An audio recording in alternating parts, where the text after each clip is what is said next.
अभी बहनें अपने ओम शांति भवन से भी टर्न वाइज बहनें भट्टी में गए थे। तो कल भी हमने एक बहन का, अपने दुर्गा बहन का अनुभव सुना था, और अभी अपने कौन कौन है, 3 बहनें हैं। अच्छा, और संगीता बहन भी हैं। आओ संगीता बहन।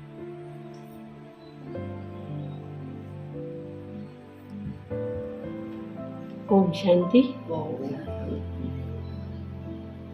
सबसे पहले परमपिता सर्वशक्तिवान शिव बाबा का धन्यवाद, बाप दादा का धन्यवाद, और हमारी बड़ी दीदी का धन्यवाद जो हमें इस भट्टी में भेजा। भट्टी का अनुभव ये है कि हम जब क्लासों में जाते थे तो दीदियाँ हमें बताते थे कि मधुबन में 4 स्तंभ हैं, जैसे दादी प्रकाशमणि स्तंभ, शक्ति स्तंभ, अव्यक्त लोक, तपस्या धाम। तो यहाँ ज़रूर आपको जाना है।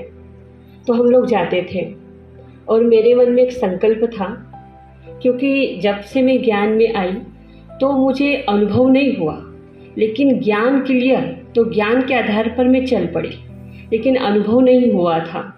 तो मैं बाबा के कमरे में जाकर बोलती थी कि बाबा, सबको अनुभव होता है तो मुझे भी आप अनुभव कराओ, आपको अनुभव कराना होगा, कुछ प्रमाण चाहिए मुझे। तो जब लास्ट दिन, जब भट्टी पूरी हुई, तो एक दिन पहले जब मैं शक्ति स्तंभ पर पहुंची और मैंने योग लगाया, दादी से दृष्टि लिया, और फिर वहाँ जो सीमेंट के सोफा बने रहते हैं वहाँ बैठ गई, और 1 सेकंड के लिए मेरी आँख बंद हुई तो मुझे ऐसा अनुभव हुआ कि कोई पीछे से आकर मेरे सिर पर हाथ फेर रहा है, एकदम साकार में, जैसे पापा या अपनी माता जी कैसे हाथ फेरते हैं प्यार भरा।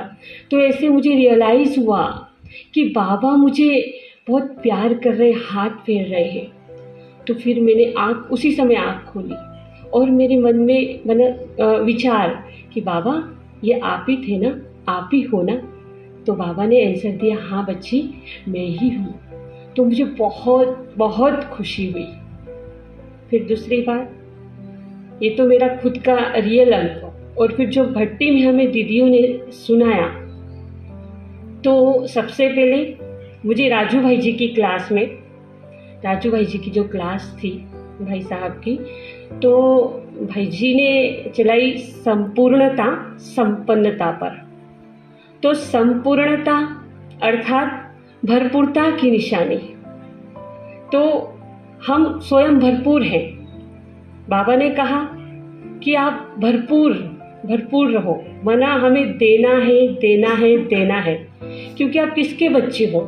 दाता के बच्चे हो, विधाता के बच्चे हो, वरदाता के बच्चे हो। तो आपको देना है, देना है। आप ज्ञान सुनाओ तो आप दिल से सुनाओ।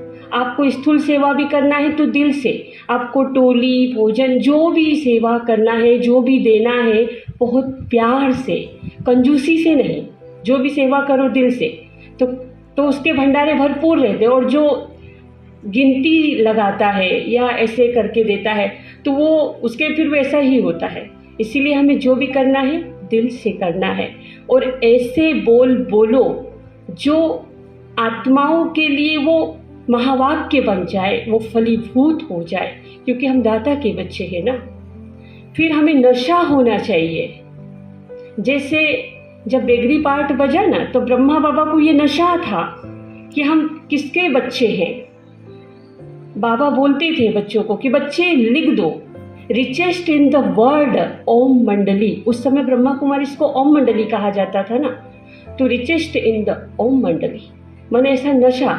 यज्ञ में उस समय 4 आना भी नहीं था, लेकिन बाबा को इतना नशा था, तो कहाँ ना कहाँ से बाबा तो बच्चों को भरपूर कर ही देता था। ऐसा एक बार का ऐसा ही उदाहरण है। मैं सुनाया और वो बात मुझे बहुत अच्छी लगी। गुलजार दादी जी उस समय तो वही 8 साल 9 साल इसी उम्र में आए थे। तो दादी जी को ब्रह्मा बाबा ने कहा कि बच्ची अब तुम्हें सेवा के लिए लखनऊ जाना है। तो दादी जी बोले हाँ भाई बाबा ने बोला है तो जाना है। तो दादी जी ने कहा ठीक है, थोड़ा ऐसा आश्चर्य से कहा ठीक है। तो बाबा ने कहा अरे बच्ची, अंधों ने मुल्तान ढूंढ लिया तो क्या तुम लखनऊ नहीं ढूंढ सकती हो? और बाबा ने टिकट पकड़ा दिया। बैठ गई ट्रेन में दादी जी। अब क्या हुआ, जैसे ट्रेन में बैठी तो डब्बे में धुआं हो रहा था, लोग धूम्रपान कर रहे थे तो धुआं हो रहा था। तो दादी को बदबू आ रही थी, तो दादी को अच्छा नहीं लग रहा था। तो बीच रास्ते में अजमेर पड़ता है, तो अजमेर में ही वो उतर गई और जाके सीधे ट्रेन मास्टर से बोली अरे मास्टर जी, आपकी ट्रेन में तो सब धुआं ही धुआं होता है, मुझे तो बदबू आती है, मुझे तो इस ट्रेन में नहीं बैठना है, मुझे लखनऊ जाना है, तो मुझे कैसे भी करके आप पहुँचाओ। तो जब दादी की ओर जो ट्रेन मास्टर ने देखा तो दादी की दिव्यता, वो प्योरिटी उनको इतनी प्रभावित करी कि मास्टर ने खुद कहा कि कोई बात नहीं, मैं आपको पहुंचाऊंगा। तो अपने पैसे से टिकट कराया और उनको एक अच्छे डब्बे में बिठाया। दादी को बीच में ये भी पूछा कि आपके पास पैसा है क्या? तो दादी तो इतनी इनोसेंट कि पैसा क्या होता है, बाबा ने बस टिकट पकड़ाया है। दादी पहुंच गई लखनऊ और जैसे ही ऑटो से गई और प्यून को बोला कि मुझे गवर्नर बाबू से मिलना है, बोल दो कि ब्रह्मा कुमारी बहनें आई है, ऐसे नशे के साथ। तो जैसे प्यून गया और कहा कि ब्रह्मा कुमारी बहनें आई है, तो कहा भेजो। तो अंदर जाती और कहती गवर्नर बाबू मुझे सेंटर खोलना है, तो मुझे तो कमरा चाहिए। तो गवर्नर बाबू ने उनकी दिव्यता को देखकर वो कमरा मिल गया और सेंटर खुल गया। तो ऐसा हमें क्या होना चाहिए, नशा होना चाहिए कि मैं स्वयं भरपूर हूँ, मैं सर्वशक्तिवान परमात्मा शिव बाबा का बच्चा हूँ, बच्ची हूँ, मैं गॉडली स्टूडेंट हूँ। तीसरी बात, मुझे मुड़कर कभी नहीं देखना है, पीछे मुड़कर नहीं देखना है। जैसे हाथी को आपने देखा ना, गांव में जैसे हाथी आता है तो बहुत सारी माताएं कोई उनकी पूजा करती है, तो कोई उन्हें केला खिलाती है और डॉगी वगैरह भी पीछे से बहुत बैंड बजाते रहते हैं, लेकिन पीछे मुड़कर नहीं देखता, वो अपनी शान में चलता जाता है। तो ठीक उसी प्रकार हमें अपने स्वमान की सीट पर सेट रहना है, शान में चलना है, पीछे नहीं मुड़ना है। पीछे मुड़कर देखेंगे ना तो फिर गल जाएंगे, तो पीछे हमें नहीं मुड़ना है। तीसरी शॉर्ट में बताना चाहूँगी कि नंबर 1 टीचर वो जो अपने कार्य के प्रति दीवानी हो जाए, या स्टूडेंट भी, बस उसको सेवा दिखे और कुछ नहीं दिखे, मुझे बस सेवा करना है, तो अन्य आत्माएं ऑटोमेटिक प्रभावित होगी। मुझे सेवा करना है, कराना है, तो स्वयं पहले मैं करूँ, मैं करूँगी तो मुझे देख और करेंगे। मेरा चित्र मैं स्वयं बनाऊं, क्योंकि मैं चित्रकार हूँ, तो मेरा चित्र मैं कैसे बनाऊंगी, बहुत अच्छे से, और इतना उसको लेमिनेशन कराऊं ताकि कोई उसको बिगाड़े नहीं, वरना वो स्वमान की सीट पर सेट होकर परमात्मा याद में इतना पक्का लेमिनेशन हो जाए कि हर किसी पर वो छाप पड़ जाए।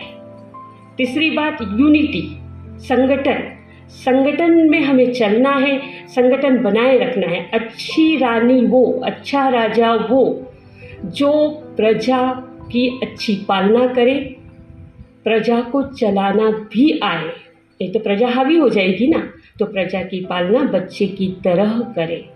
ऐसी स्टूडेंट बनना है, ऐसा हमें नंबर 1 टीचर बनना है। अच्छा, ओम शांति।